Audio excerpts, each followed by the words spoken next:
Vous étiez nombreux à les attendre. Les détails pratiques de la visite papale se précisent. Les inscriptions sont désormais ouvertes pour assister à la messe au Casone et à sa retransmission Place Millau. Des places limitées et sous réserve. Le détail, Cal Serrer, sur un montage de Véronique Bourrez. Depuis l'annonce de la venue du pape, c'était un moment très attendu, les inscriptions pour assister à la visite du souverain pontife.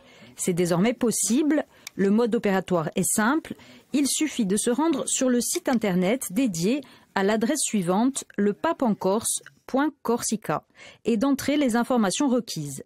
Il faudra ensuite patienter, plusieurs jours sont en effet prévus avant de recevoir une réponse qui sera transmise par mail.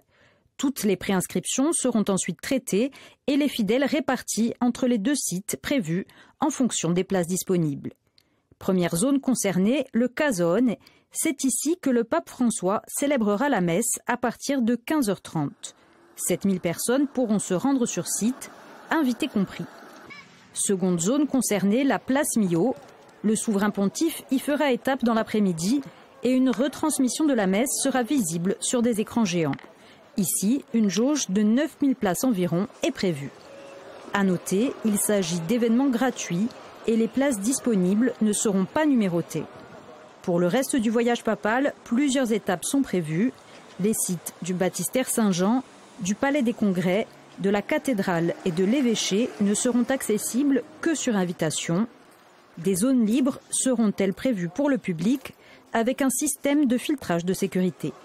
Il sera ainsi possible d'assister à la déambulation du pape sur le front de mer entre Saint-Joseph et Saint-Jean. Deuxième zone ouverte au public, le parking de la CCI devant le Palais des Congrès. Enfin, le boulevard Lantivy pourra également accueillir du public.